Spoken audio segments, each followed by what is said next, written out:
الحمد لله وحده والصلاة والسلام على من لا نبي بعده أما بعد ما كان محمد أبا أحد من رجالكم ولكن رسول الله وخاتم النبيين وقال تعالى يا أيها الذين آمنوا لا ترفعوا أصواتكم فوق صوت النبي ولا تجهروا له بالقول كجهر بعضكم لبعض أن تحبط أعمالكم وأنتم لا تشعرون صدق الله العظيم. محترم استاذ علم کې دا چې پرون ضلع بونیر کې اول ځل دلسوز واقع مخې ته پیښه شوله، کوم چې د مسلمانانو د 2 کروڑو مسلمانانو ایمانی جذبه مجروحه کړله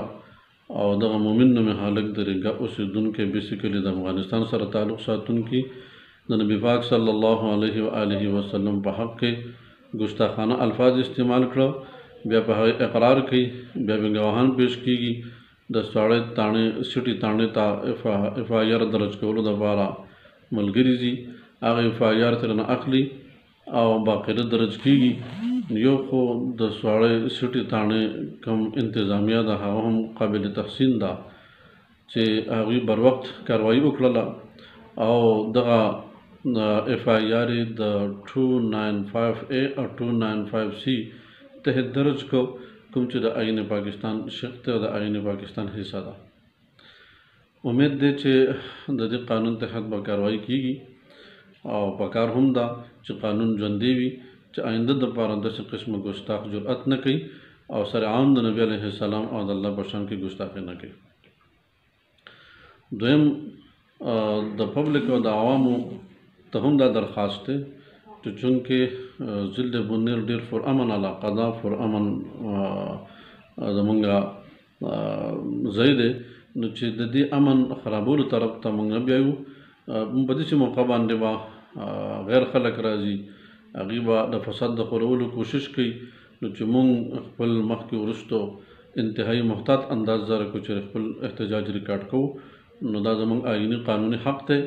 دا به موږ ته آئین قانون حق راکوي او موږ به هغه احتجاج ریکارډ کوو حکومت وقت ته. لیکن د حکومت وقت هم دا فرایض جوړیږي چې هغې موږ ته د امن ماحول مهیا کړي او داسې قسمه د دغه احتجاج د منتشر کولو دپاره لاټري چارج استعمالول یا ګن پوینټ استعمالول او په هغې باندې احتجاج منتشر کول لکه پرون چې څه واقع مخې ته راغلله، نو دا هم مناسبه نه ده. انتظامیې ته هم زموږ دا درخواست دی چې هغوی هم انتهایي محتاط اوسېږي په دې حساس معامله کې، ځکه چې د ضلع بونیر امن دا مخکې دی، نو د امن به موږ خرابۍ طرف ته نه پرېږدو او داسې خیس قسمه اقدام به نه کوو چې هغه موږ د تشدد په لاره باندې لاړ شو. دواړه طرف نه چې تشدد نه موږ کار وانخلو، نو انشاءالله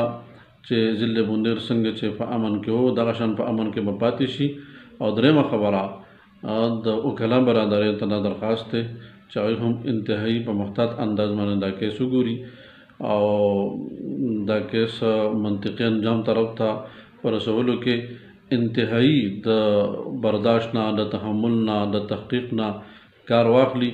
او د نبي پاک صلی الله علیه و آله وسلم د ناموس د دفاع دپاره خپل چې څومره هم د هغې توانایي د هغه صرف کړلی شي، هسې نه چې مونږ کیس په داسې انداز لړاو کړو چې هغه د نبي علیه السلام په خلاف باندې څوک کیس واخلي چې د الله رسول ته مونږ د قیامت په ورځ باندې بیا شرمګیر نه یو. نو بهرحال د دې درخواستو چې دا مې مخې ته پیش کول، چونکې زه بیمار وم، ډاکټر ما ته لږ د آرام ویلي و، دې موقع ته ما حاضري ونه کړله. ما ویل چې زه د ویډیو پیغام په ذریعې سره د خپل میسج د خپل وروڼو بایګانو سره شیر کړم. نو زه یو ځل بیا وایم چې د دواړه طرف نه کو انتظامیه ده او که زموږ مسلمانان وروڼه دي، نو انتهایي د احتیاط مظاهره کو او دا کیس چونکې اوس په عدالت کې پروت دی، نو انشاءالله د الله رضا نه امید دی چې عدالت به هم په دې باندې د آئین پاکستان تحت کاروایي کوي او منطقي انجام ته به رسي چې آینده دپاره داسې څوک د نبي علیه السلام په شان کې ګستاخي ونه کړي. تر هغې وخته پورې به موږ انتهایي د تحمل د برداشت مظاهره کو او صبر به کو، دعاګانې به هم کو چې الله کریم زموږ ملک د دې فتنې نه، د دې فساداتو نه اوزګار کړي او هیڅ قسمه فتنه د الله زموږ په ملک کې نه راوچتي. الله تبارک وتعالی زموږ ستاسو حامی و ناصر شي. وآخر دعوانا ان الحمد لله رب العالمین. ستاسو ورور مولانا عبدالحکیم، ضلعي صدر یا ضلعي کوآرډینیټر وفاق المدارس العربیه پاکستان.